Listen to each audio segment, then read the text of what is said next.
Hello, and welcome to the Publishing Executive and Book Business webinar, The Technology and Trends Reshaping K-12 Education Publishing, sponsored by Senveo Publisher Services.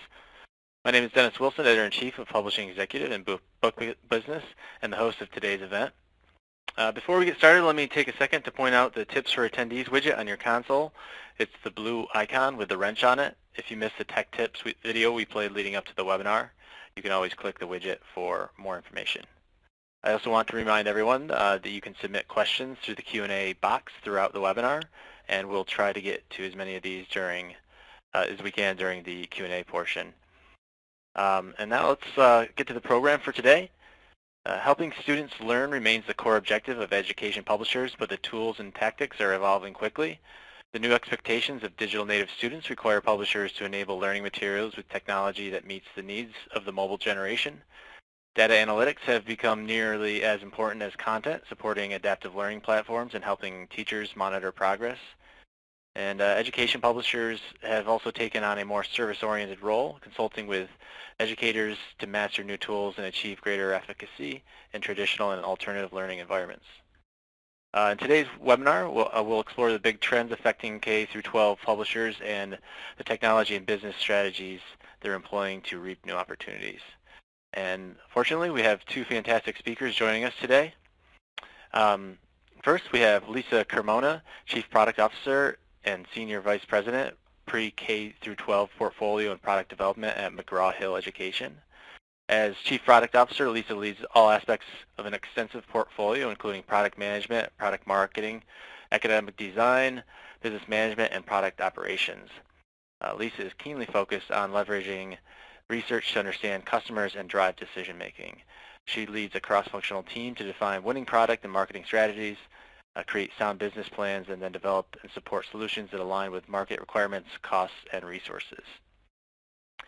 We also have Brian O'Leary, Executive Director of the Book Industry Study Group, a U.S.-based trade association that works to create a more informed, effective, and efficient book industry supply chain. Brian oversees the work BISG does to disseminate information, create and implement standards, conduct research, and grow membership from companies working throughout the supply chain. And before being named to this role in 2016, Brian founded Magellan Media Consulting, which worked with magazine, book, and association publishers to improve how they create, manage, and distribute content. And Brian, along with Hugh McGuire, also edited Book, a Futurist Manifesto, a collection of forward-looking essays on publishing. So thanks to you both for being here today, and I will turn it over to Brian to start things off. Thanks, Dennis. When we were preparing today's webinar, Dennis had put together a collection of perhaps 6 or 7 different questions that we wanted to try and answer. And they're fairly far-flung because the education industry, K-12 industry, is particularly diverse these days. But one of the things I think that really came out, there was a common thread, and Lisa will both amplify and extend some of these answers, revolved around mobile. So I tried to focus my thinking about it in terms of what happens to education in a mobile-first world. Before I start on that, I just wanted to say a couple words about the Book Industry Study Group. Dennis did a good job of covering our mission. Overall, we try to work and serve as the primary resource for solving problems that affect more than one part of the supply chain. So we're not really looking at manufacturers or booksellers alone, but rather how they interact or how publishers might work with distributors. Our overall objectives are in 4 areas. They include serving as an information hub, promoting standards and best practices, conducting research that informs the industry, and growing membership that forms a community so that we have a variety of diverse voices at the table whenever we work to solve a problem. Our education members include pretty much everybody that you would expect in this space, including McGraw-Hill, Macmillan, and Houghton Mifflin Harcourt, as well as Elsevier, Kaplan, Capstone, Learner, and Unbound Concepts. So it ranges from the very large and significant players in the marketplace to a variety of niche and sometimes specialty manufacturers or publishers in the space.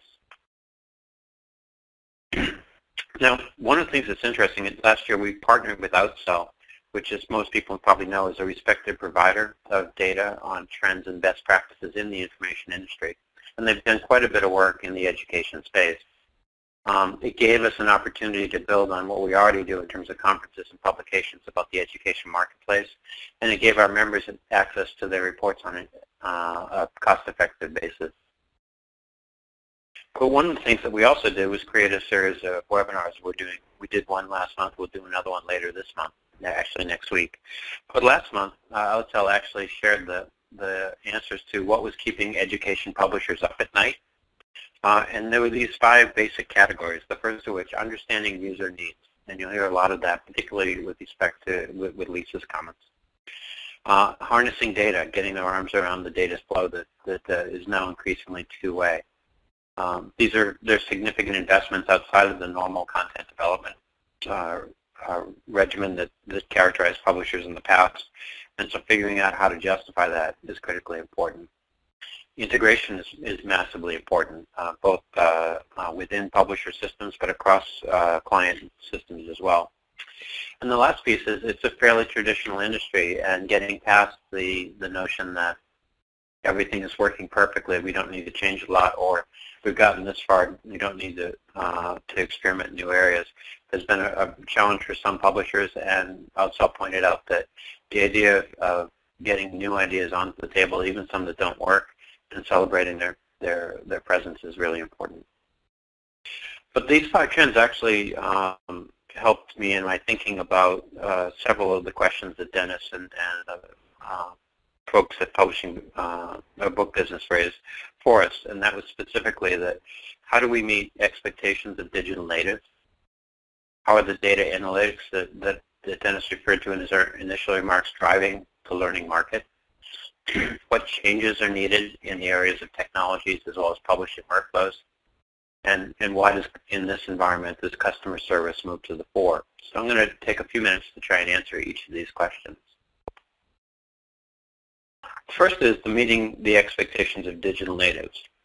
And I think it's pretty clear that we've moved both in the education space and globally from mobile-friendly to really mobile-first, and in some cases mobile-only. That's a really big shift.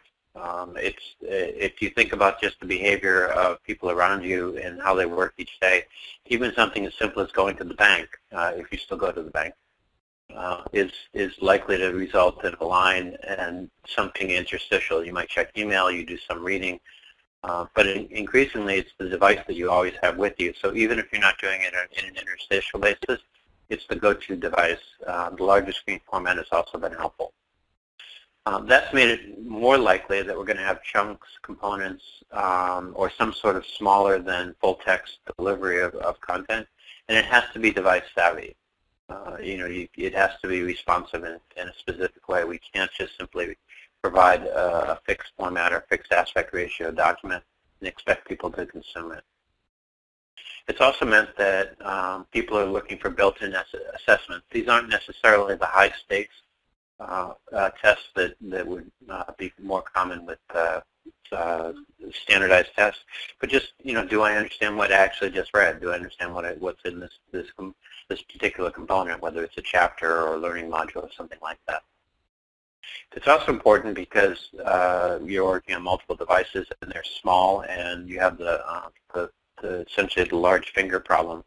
That sign-on and authentication have to be easy. The idea of creating a separate system where you dedicate or store your password, etc., it has to be pretty seamless in a mobile environment. And it also has to play well with print. I mean, print still plays a part, sometimes an important part, depending on the nature of the learning. But that interplay has to be really well thought out on the part of publishers, because otherwise digital natives are going to feel like they're not responsive to their needs. In the second area, data analytics, they really are driving the learning market. Understanding what users are doing and what they require starts with data. And actually, in this instance, mobile-first strategies are helpful, because then publishers can capture data that users generate throughout their use of a given platform. But at the same time, I think that the information that you're gathering is serving an evolving set of purposes. The early focus was kind of on assessment. How are the students doing? How are they learning what they need? And I think there's now an ongoing focus on what's happening on these platforms And what does it tell us about the effectiveness of our design, our curriculum design, our approach to delivery, how it's going to work, etc. And I think that this is a critical piece of the puzzle in a lot of publishers, including McGraw-Hill. And then ultimately, it starts asking the question of what's next. Do we need new forms of content? Do we need new ways new approaches to pedagogy that fundamentally drive different interaction on a mobile platform from one in a more traditional, either print or in-person educational mode? So this drives actually to the third piece, which is what is it that we need in terms of technologies and workflow. It's axiomatic, I think, that you want to have accessible, responsive, and adaptive content. In fact, one of the things that, there are two of the things that Senveo found in the research paper that we're going to talk about right at the end of the webinar. Touched upon accessibility and adaptive technology, as well as the demographics and the impact of millennial expectations on curriculum design and delivery. But that accessibility and adaptive piece is critically important. The basic standards for accessibility are actually pretty well known. You can create using EPUB, the standard format for digital books. You can create an accessible format. And in fact, last year BISG published what it calls a quick start guide to accessibility that's available without charge for anyone on our site. And it's a good way to, it essentially explains how best practices in adapting EPUB to deliver accessible content. But the workflows to deliver responsive and adaptive content are still too often outsourced to others. Some publishers have brought it in-house, but a lot of times we're using third-party entities, often outside of the United States, to create the kind of adaptive content we're talking about. And without clear controls, we can wind up with not meeting user needs because it will solve one problem but created others. And some larger publishers have started to insource how they handle some of these issues. And we expect within BISG that insourcing as a practice will continue to grow. And if outsourcing is used, the partners will be much more tightly integrated with the workflows and approaches to technology that publishers use. We're so interested in this that we actually think we might be undertaking a research project this fall, specifically on best practices in outsourcing publishing services, particularly around educational content. And then the fourth part, the question is, why is customer service now a core part of the value proposition? It's a complicated universe out there. It's axiomatic, I think, that many devices are used to accept content. So adherence to standards becomes more important, but also understanding what the relative capabilities of these devices are. BISG started in 2009 tracking the relative capabilities of reading systems. This was just in the early days of iPhone and similar smartphone devices, but tracking what various reading devices could do in rendering book content. And they were all over the map. That remains the case today. And that's a somewhat troubling environment for publishers of any type, but particularly education publishers, because if you develop a really great feature, but it only works on a small share or relatively small share of the overall devices, then the feature is less likely to be adopted, or if it is adopted, then and accepted by either learning institutions or individuals, that they're going to be dissatisfied with the result when it doesn't work well in their system. The other thing is that increasingly, if people have to maintain multiple accounts, multiple passwords, that's particularly problematic. And so the environment has kind of migrated, in our view, from a kind of learning management system, which is more of a top-down or hierarchical approach, to more software as a service, so that the content providers are becoming more flexible and working with intermediaries in some cases to deliver educational content. The other piece is that content we think has to be refined as we go forward based upon customer use and feedback. It's really a two-way street. The notion of writing a textbook, editing it, confirming it, and then distributing it through institutions is somewhat outmoded. It's really the case now that there's a lot more interaction. And that also goes back to the earlier slide or earlier conversation about what happens with data analytics. And there's also, I think, an overall shift from measuring success really not as a book, but as a set of student outcomes. And those student outcomes are not just test scores. I mean, there are a variety of others, and that market gets more sophisticated, if not by the day, then at least by the month. There's a lot of evolution in thinking about what works in an educational space. So I think if I had to summarize this just to get us started, it's increasingly a mobile first, and in some cases a mobile only environment. Particularly, as you get to a lot higher grades, the latter becomes more likely. And data on how content's being used and how it delivers results, it really is the coin of the realm for the industry as a whole. And I think, although significant progress has been made, and you'll hear some examples today, I think we're just getting started on things like form and function. I think there'll be new and different approaches to content and education in a digital environment that we haven't even begun to imagine. I think even within that, most workflows have yet to be fully adapted for mobile. Publishers are scrambling to keep up, and in many cases they're using intermediaries. And that's both a beneficiary to get into the market quickly, but we have to recognize that publishing is a two-way street, and there's both the information that we're providing out, but also the information we're taking back that helps us refine what we're doing and how we deliver success for the ultimate consumer. And there has to be a fit with printed products. It's not a either-or world. There are some instances where a digital-only solution works, but it's more likely that there's still going to be some interaction among those. So with that, I'll turn it back over, I think, to either to Dennis or to Lisa. Thanks, Brian. Yeah, that was fantastic, and great setup for Lisa. So Lisa, you can take it away. I will. Hi, everybody. This is Lisa Carmona. I am the Chief Product Officer for Pre-K-12 at McGraw-Hill Education. Thank you so much for taking some time out of your day to attend this webinar. Thank you, Brian, for setting up some of these key issues that I'm going to touch on in my discussion, too. I love opportunities to interact with professionals in the industry like you, and I hope that this discussion is interactive and energizing, so feel free to use the Q&A and ask us to elaborate on more things after I wrap through some of these slides. So for our discussion, I have examples from my experience related to trends in education, specifically adaptive technology, accessible responsive content. I want to talk a little bit about interoperability and customer service, too. Some of the things that Brian just teed up for us. Continually evolving standards, demographics, and technology are driving change in our market.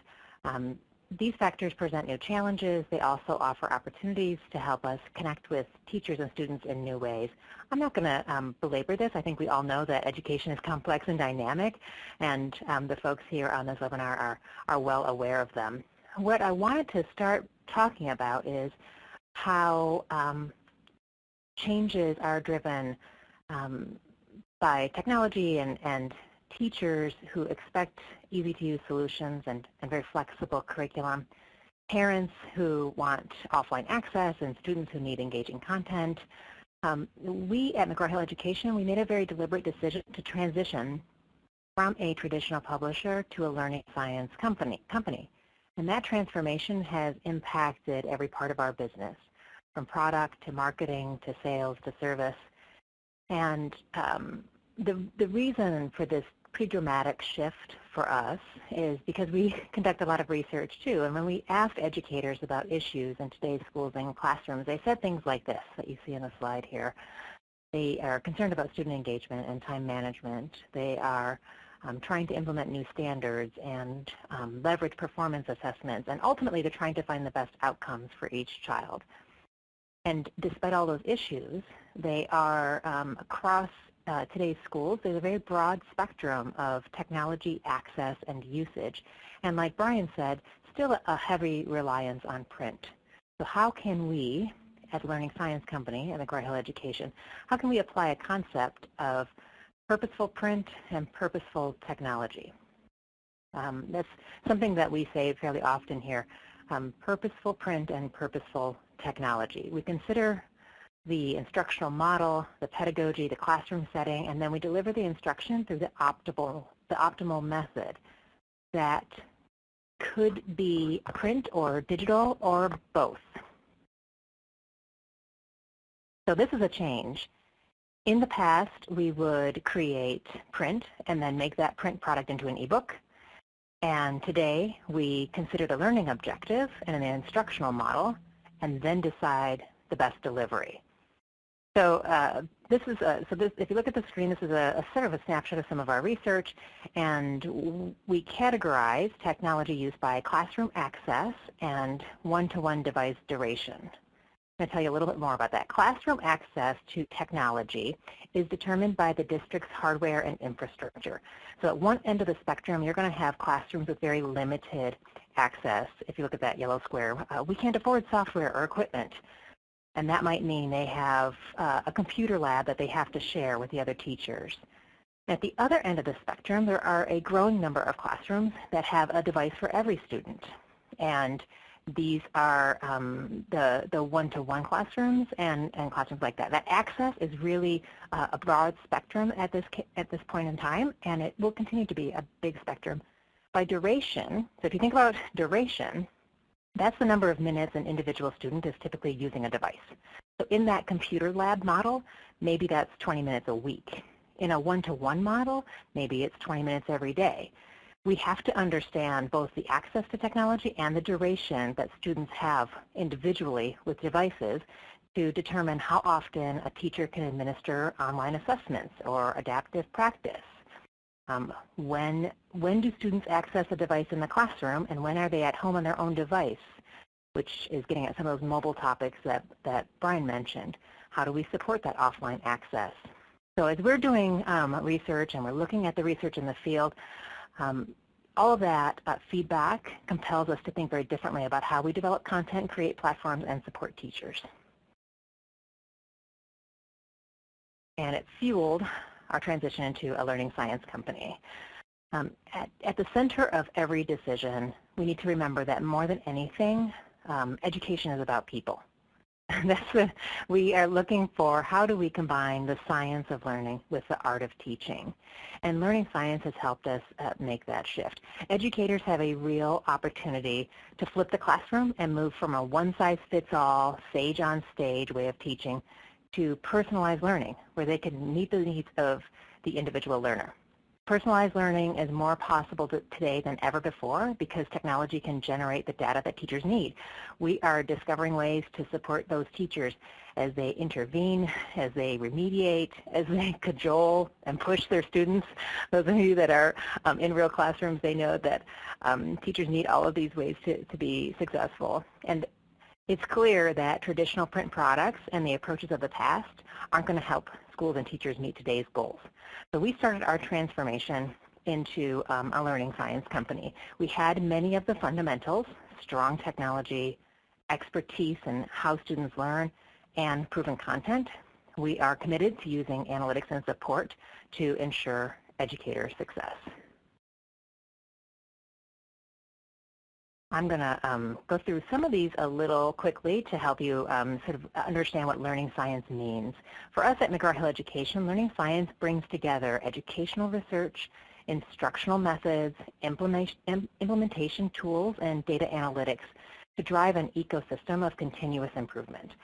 So our approach involves studying the learning process, developing methods to make it more effective, and then building tools to directly support the students and educators both in and out of the classroom. And this learning science mindset has changed our organization. We use our learning science research to continually improve our learning solutions and enable stronger learning outcomes. Our research, underpinned by data-driven science and learning theory, is conducted by a really talented team of instructional designers and computer scientists and educational researchers and data scientists, all in partnership with some leading academics in the field. When we conceptualize a product, we look for these opportunities for how data and analytics can drive better outcomes and easy-to-use solutions. And as we change, it benefits students, teachers, content developers, and others. So we're providing students with real-time learning feedback and guidance by continually assessing their knowledge in a given course, assessing their mastery of key concepts, and understanding their confidence levels. We provide insights to educators, helping them to intervene effectively, allowing some of the benefits of a tutorial, even when teachers aren't one-to-one with their students. And that's because data and reporting help teachers manage their classrooms and deliver personalized instruction. And our product developers can have solid feedback about content usage and effectiveness. These digital environments are easier to update and iterate. I'm not going to pretend that developing digital content is easy or fast necessarily, but the feedback loop that we're able to get about usage and learner data is really powerful. Just for a second, I want to dig into an example of how we're applying learning science to a digital solution. We are not trying to solve every problem in education. In fact, we have a relatively narrow focus, providing one-to-one personalization to everybody. That's what we'd like to be able to do at a very affordable cost. So how do we do that? That's where the power of adaptive learning comes in. Oops, I shouldn't have gone forward yet. That's the spoiler alert. I'm going to talk about Alex. In 1984, Benjamin Bloom, he's an American educational psychologist, he wrote a paper called the Two Sigma Problem. He and his team compared how students learn under three conditions. There's the conventional sage on stage or lecture classroom. You can see that in purple. There's mastery learning. That's where there's a lecture plus students receive some feedback and correction. They can't move to the next stage of learning until they demonstrate proficiency in what they're being taught, and that's that teal curve. One-to-one tutoring is where students receive all the benefits of mastery learning, but they also have access to a personal tutor. And what Bloom saw was that students using mastery learning saw a 1 sigma, that's 1 standard deviation, improvement in performance. So they went from a grade of a C to a B, or a B to an A. And that's a huge gain. Most interventions don't come close. But students using the one-to-one tutoring had a 2 sigma improvement. So imagine going from a C to an A. That's that orange curve. Unfortunately, one-to-one tutoring is not very scalable. So we really challenged ourselves to think about how do we find ways to accelerate achievement with this understanding of the 2 sigma problem. And that's where Alex comes in. Alex is an online adaptive math product that offers that continuous feedback and correction of mastery learning. So back here, that teal curve, the difference between the lecture that happened in purple and the mastery learning in teal is that continuous feedback and correction. So adaptive systems like Alex can offer that continuous feedback and correction, plus some of the one-to-one tutoring capabilities. In Utah, schools have very successfully used Alex to help students develop their math skills, and systems like Alex help educators focus on what they do best, what they want to do, and what's most important. It marries the science of learning with the art of teaching. And adaptive solutions are not the only way that we apply learning science and leverage data to empower great teaching. We offer recommendations reports for some of our programs to provide actionable data and insights on student performance. This is a snapshot of our K-5 ELA reading product, one of the reports that you can get out of that. Student interactions with assessments and games and other online assets generate data. Those inputs are analyzed by our software, and the associated reports offer insights to teachers so they can do like everyday things, grouping students, intervention, remediating, and enriching instruction. Delivering on this kind of a promise requires metadata and careful construction of our content and our assessment items. It also implies one-to-one student online access. So again, getting back to that problem of access and duration, to get good data on student performance, the students have to be interacting with the software so we can gather the data. But once that flywheel starts spinning, you can get really powerful reporting that empowers teachers in the moment. Ultimately, what we're driving for is personalized learning. And there's no such thing as an average student. Teachers became teachers so that they could experience that aha moment and really help each unique student achieve his or her personal best. And to truly achieve personalized learning, all students need to be able to access the materials. So I want to go back to a couple of the topics that Brian brought up around accessibility and responsive design. recent legislation, coupled with some higher expectations from schools and communities, have compelled us to consider accessibility and responsive design as we build our content. We're making efforts to create universally accessible products available to any and all learners, including individuals with disabilities. We want to ultimately provide really convenient access to our digital content and remove obstacles that prevent accessibility tools from functioning. Responsive design, I really like how Brian referred to responsive design as a device savvy. Responsive design is the best way to provide equitable experiences across different devices. And just like Brian described, students, teachers, and parents expect that they can use a variety of devices to access instructional materials in a lot of different settings. So they may have, schools have desktops, laptops, tablets, interactive whiteboards, phones, and more. They want to be able to use all of those devices, and they want to be able to use those devices when the students are in classrooms, when they're in a computer lab, when they're at home, when they're at the library, and all of those settings and all of that variety of devices means we do need to be device savvy. This has been another big change in how we think about content and product development. Solutions to accessibility and responsive design require expertise and careful consideration during product design, development, and iteration. And to Brian's point about insourcing, at McGraw-Hill Education, we committed to strive to have all of our new content and software follow established guidelines and best practices. And to do this, we felt really strongly that we needed to be able to continuously improve the design of our products. They're not going to be static. So we need to utilize the efforts of some of our internal teams.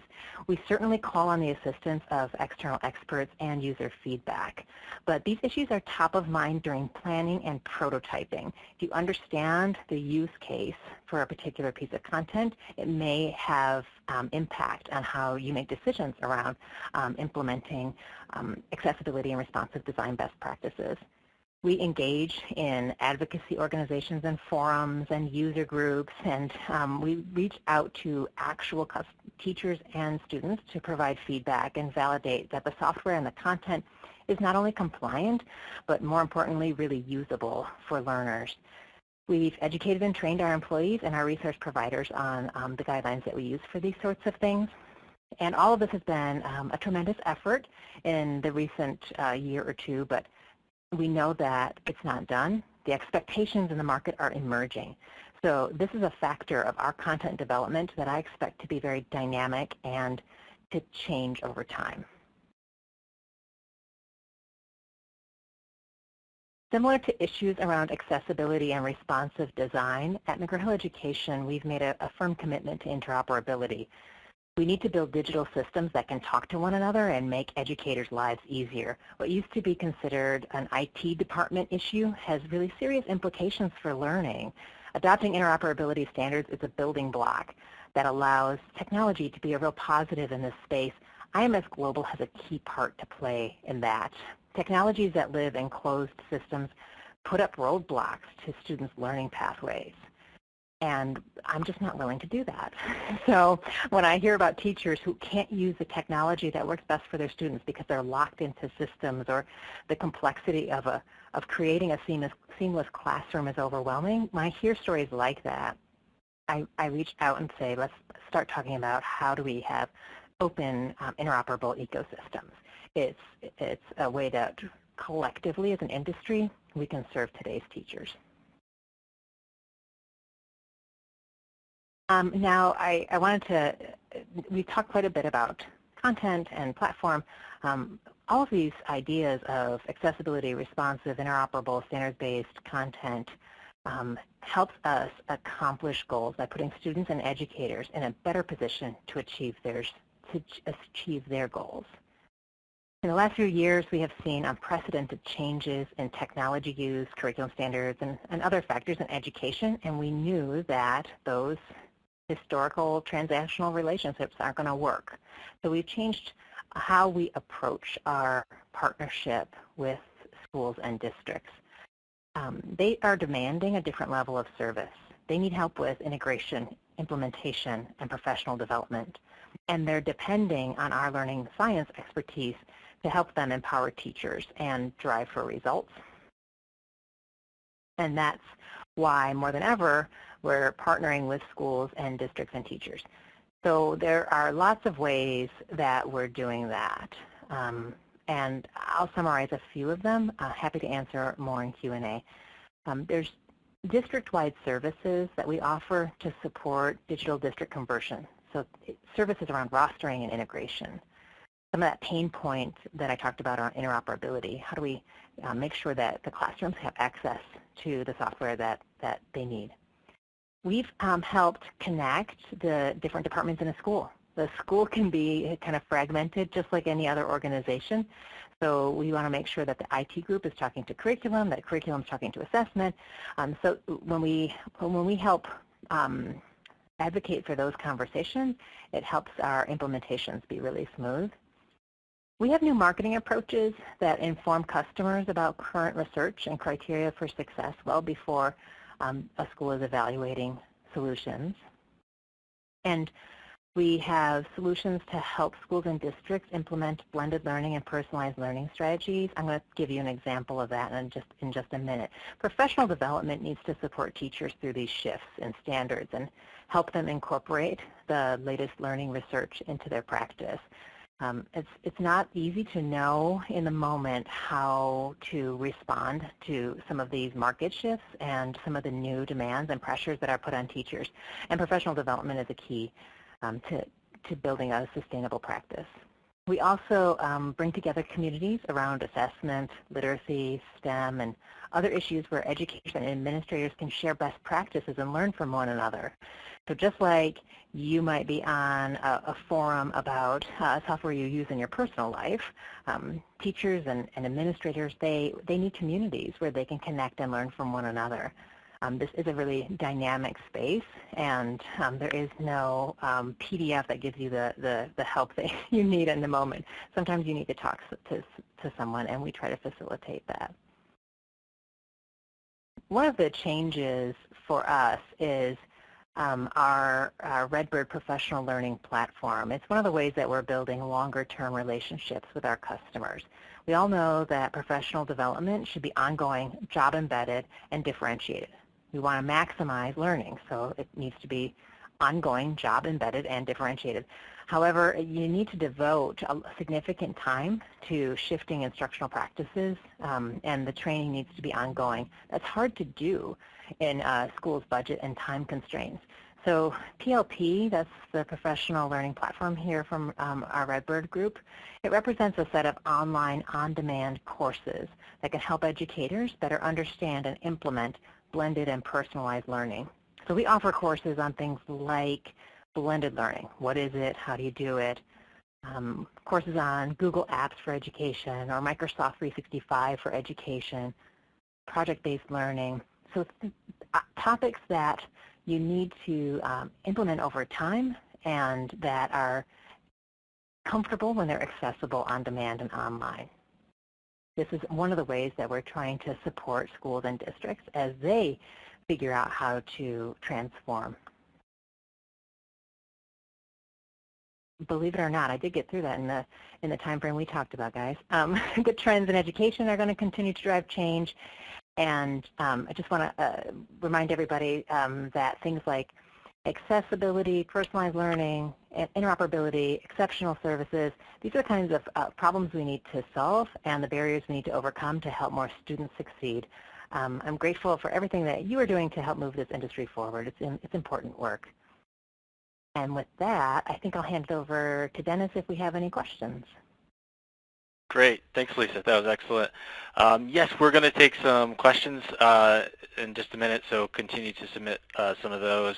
I do just want to take a minute to let you know about, I believe Brian mentioned the Senveo report that kind of led up to this webinar called 6 Big Trends Reshaping Education Publishing, which covers some of the topics we explored today in greater depth, accessibility, analytics, as well as going to depth on Common Core and open education resources. So there's a link there, and you can find it on Senveo's site.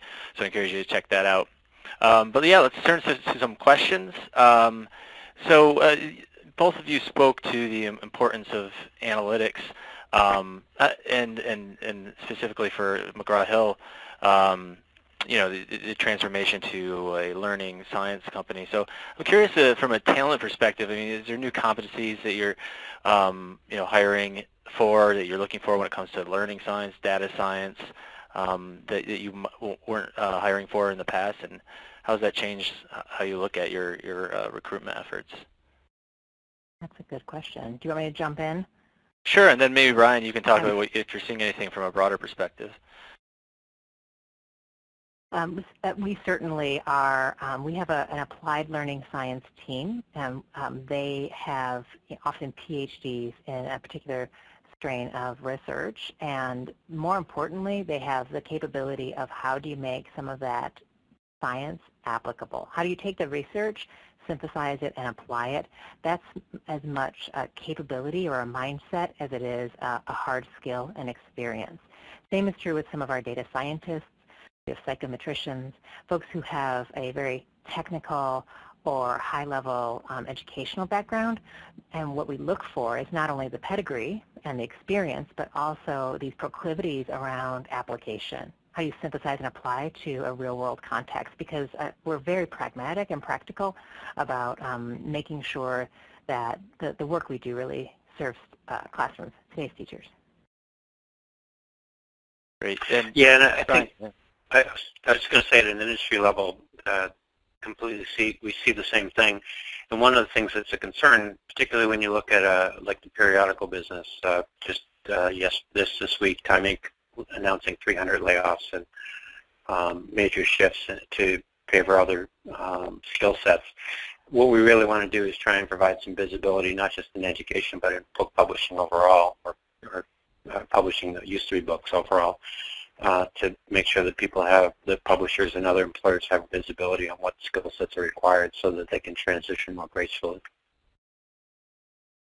And Lisa, I don't know if I caught the timeline for this transformation to think of McGraw-Hill as a learning science company. Is there a timeline there, and what was the, was it a sudden realization, did it take a slow evolution, and why not sooner if it was just recently? I have a big smile on my face. I would say we transformed as a company pretty dramatically in 2013, and we have had several, corporate changes along the way there. So it's been an ongoing change. I don't expect it to ever be done. I think that's part of what has changed most dramatically is this focus on continual improvement and customer-centric changes that the evolution just is going to go on, and as an organization and as an industry too. So it's taken a while, and it's been about our people and our products and our platform. I see. And let's just to change the conversation a bit. Brian, you were talking about accessibility and mentioned specifically, using third-party providers sometimes can fix one problem but create another. Could you expand on that a bit? Sure. I'll give 3 examples, and I bet Lisa could weigh in as well. For example, you go to a third-party provider and you don't identify, and you have an illustrated book, or you have some sort of illustration in the book. Accessibility standards, and I mentioned before that we created the Quick Start Guide to Accessibility for Adapting EPUB. But accessibility standards like the WCC and ALI and the DAISY Consortium maintain require you to create some sort of description of the image.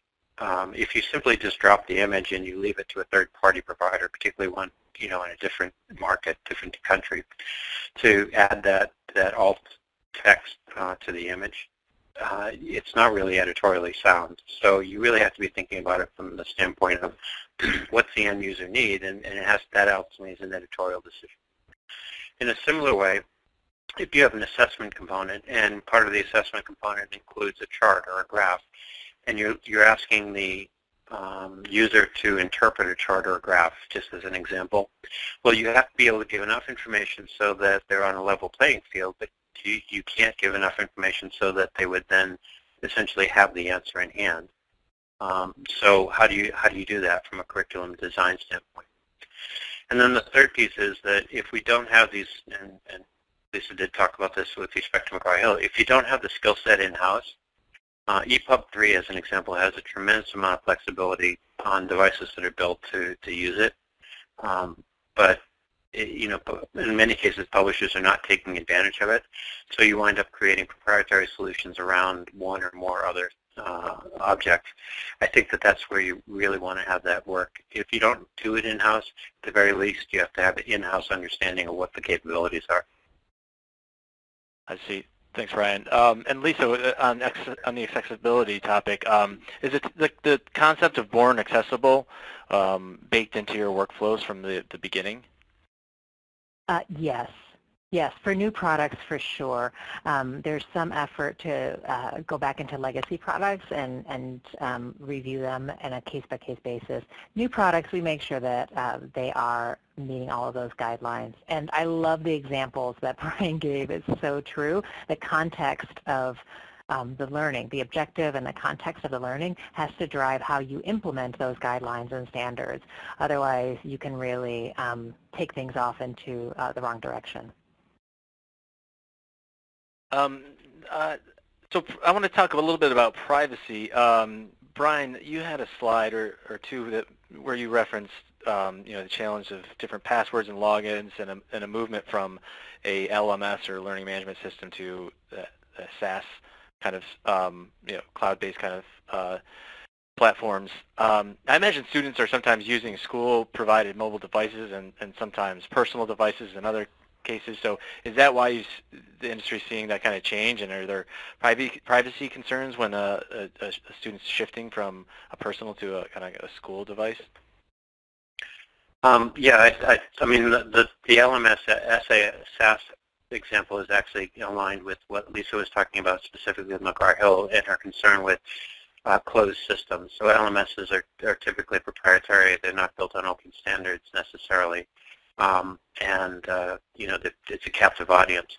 So I think the approach that McGraw-Hill and some other companies are taking is a credible and applauded way to go. Privacy is a huge issue. It's particularly true for the K-12 market. I mean, you have to be hyper. The laws are really clear here, but implementing them, particularly when you're going across multiple devices and systems, is a challenge. I think Lisa's probably better capable of talking about the specific challenges. But yeah, it's a first order concern. It's definitely. Lisa, do you want to comment on that?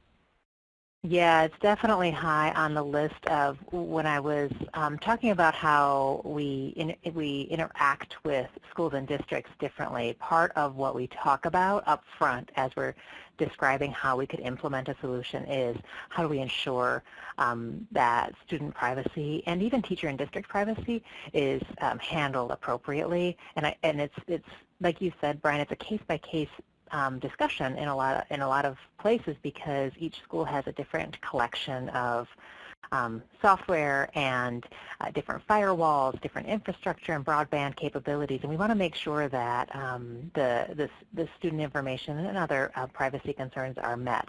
So we have to have a consultative role there and make sure that we understand how the data about performance and usage is moving across systems. Thanks, Lisa.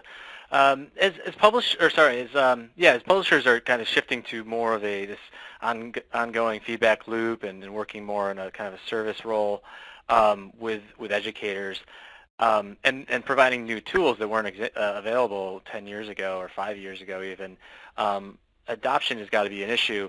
So I'm curious, Lisa, maybe you could speak first to this. What are some of the roadblocks you see in terms of educator adoption to new tools, and how do you overcome that challenge? So let me make sure that I'm going to repeat the question back and make sure I understand it.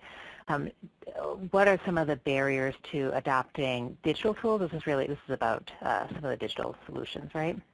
Yeah, I can't recall the slide exactly, but there's a picture of like a little teacher, and it was kind of like they have this ability to really flip the classroom and take advantage of these really powerful tools. But I imagine there's got to be, as there is with any vocation, a challenge to using new tools. This is one of my favorite questions.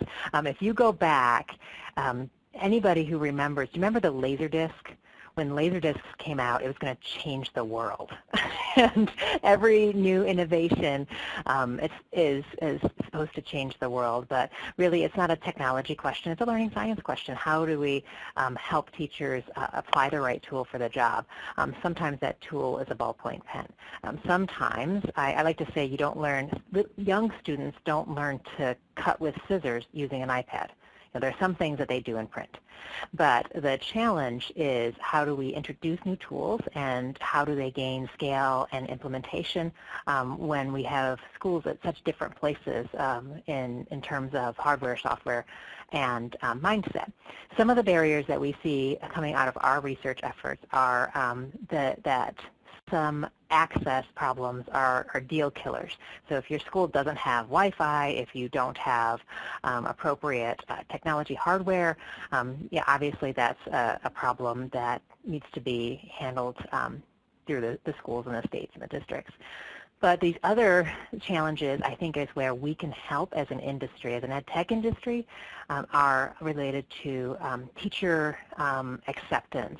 So when teachers understand how technology tools fit the paradigm of their classroom, they're more interested in incorporating them.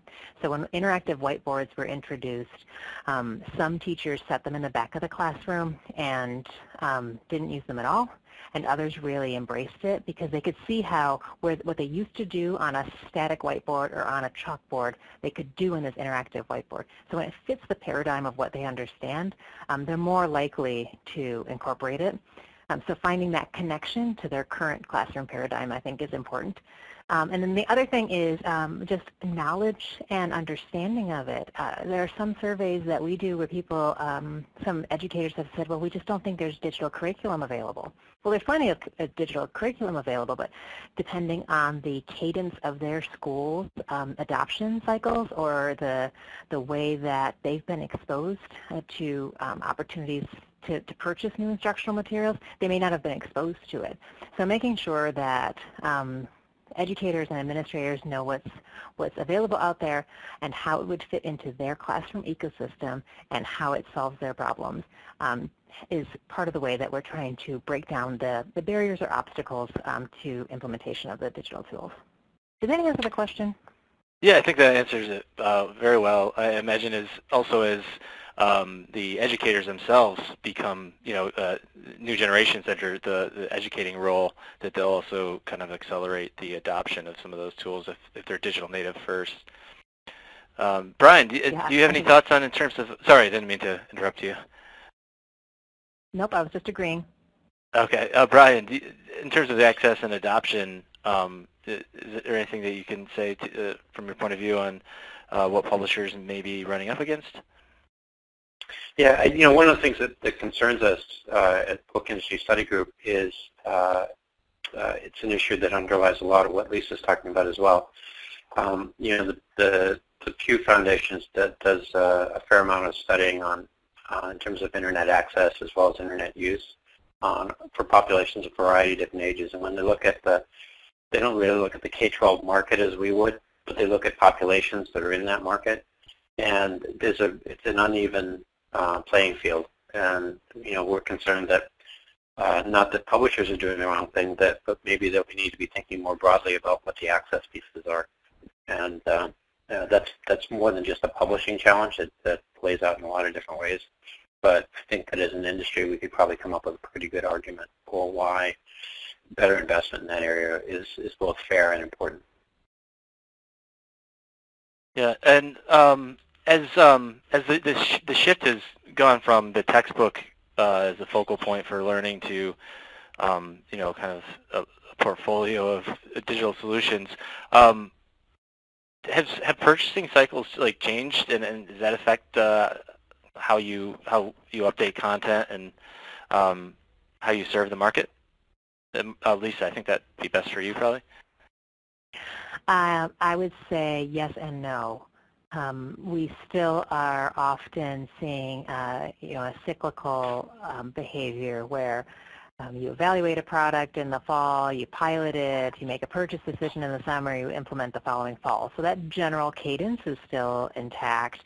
And yet, we're not always seeing requests for 6-year contracts. We're seeing more flexibility around that, particularly with our subscription-based products, obviously, that are more supplemental in nature, generally speaking.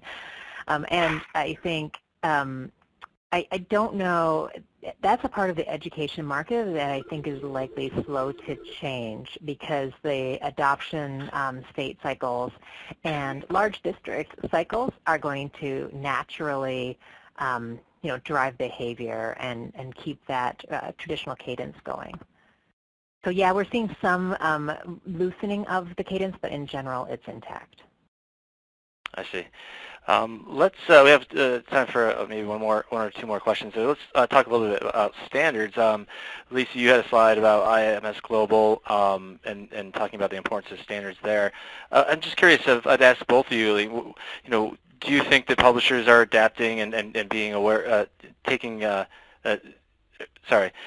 they're acting proactively enough when it comes to standards? Is there anything you'd like to see, in terms of adoption there, Brian? I know you've worked a lot around standards, and I've been a big advocate of that and interoperability.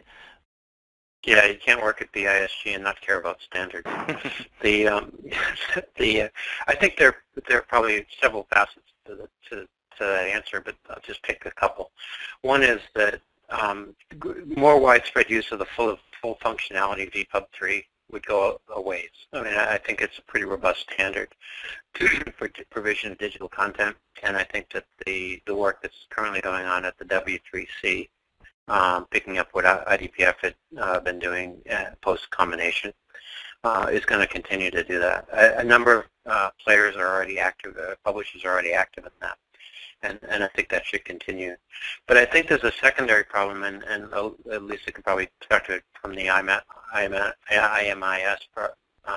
perspective. But there are a number of proprietary players in the ecosystem, and they have access.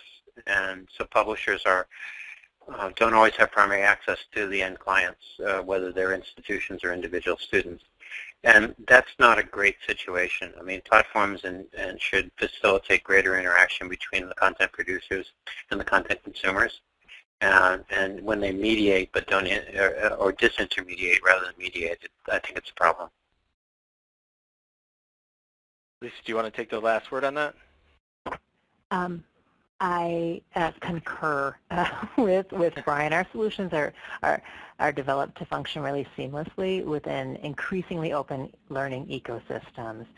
We're committed to empowering our partners to draw on any combination of learning solutions they think are going to be most beneficial. So the way that a small school in Kansas needs to implement a variety of solutions is different than a large district like Tulsa. So even though there are some things that we have in common, the more open and the less proprietary and closed, the more we can serve those teachers and districts, and they can build the learning environment that makes sense for them.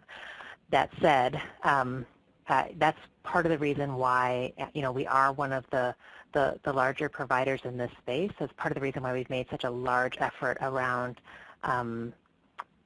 being a proponent for open interoperability.